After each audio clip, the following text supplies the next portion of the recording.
I also want to thank Memorial Art Gallery for giving me the joy of sharing my love of art with the people in this community. Thank you for giving me this opportunity in this beautiful space. I really enjoy everything I do. And thank you very much, Susan.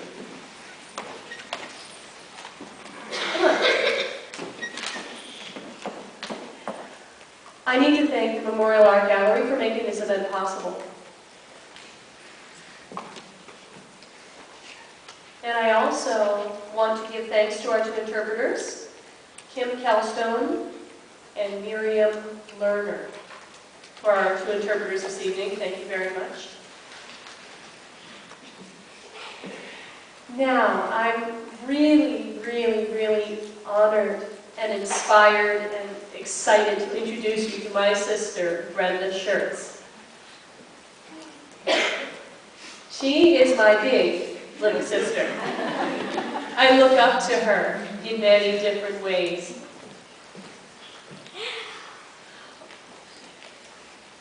Brenda teaches ASL now at the University of Southern Maine.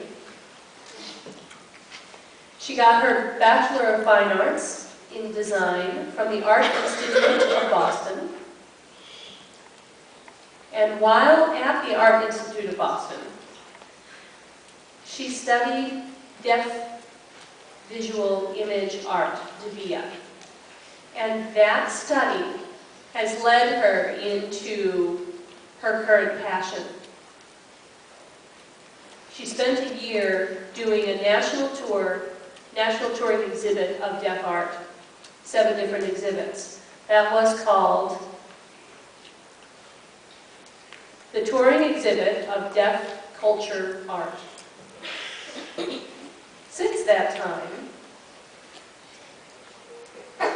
since '93, she has set up a variety of exhibits all over the country.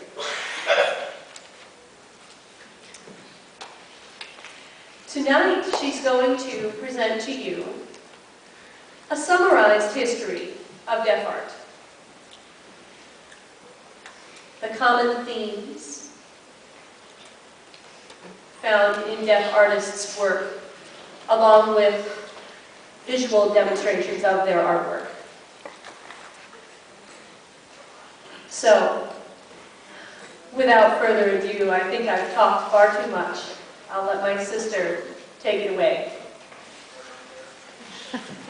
Thank you. And I hope that you all enjoy your lecture tonight. Please help me to welcome my sister, Brenda Schertz.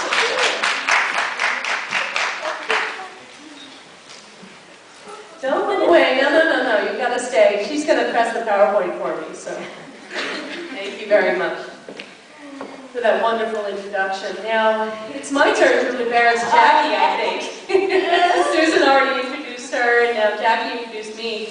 I remember when I was young growing up with Jackie.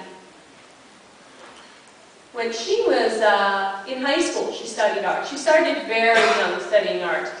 And I kind of followed her along. She dragged me along, you know, in New York City with all of the famous Metropolitan Museum of Art. She dragged me through, and I just sort of followed her around and looked at everything and said, yeah, whatever. And I enjoyed myself, but that was my first exposure to art. And our family, our father is a very skilled artist. My sister is a very skilled artist. And I'm not quite sure how skilled I am, but I am fascinated with art and the field of art. So that certainly comes from my family. I'm going to talk to you tonight about art. Let me give you a little smattering of the history. We won't quite get to the photos yet of the artwork, but I do need to give you some history first.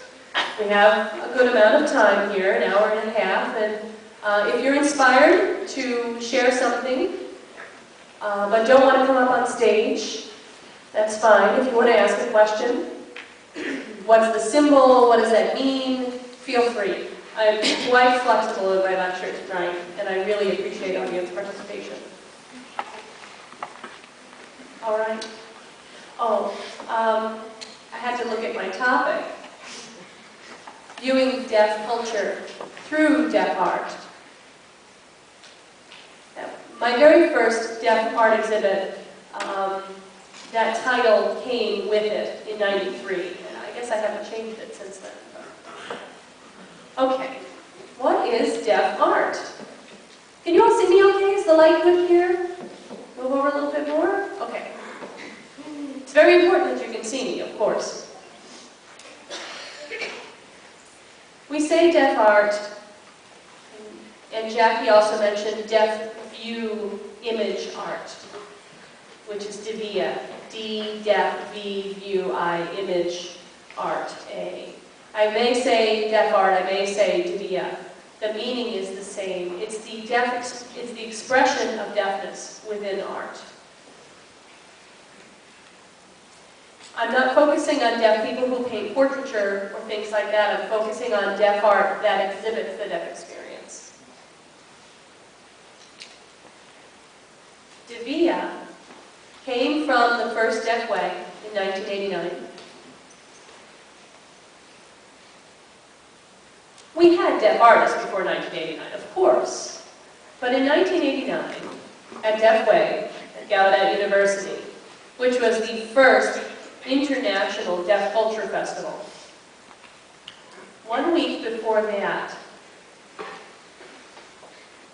a group of people got together to talk about deaf art. And there had been deaf art before, but nobody had ever written it down. No one ever talked about what the meaning of deaf art was. So a group of people got together in 1989, and they finally documented their manifesto and what the intention of deaf art is. And this word DeVIA came up in 1989. That was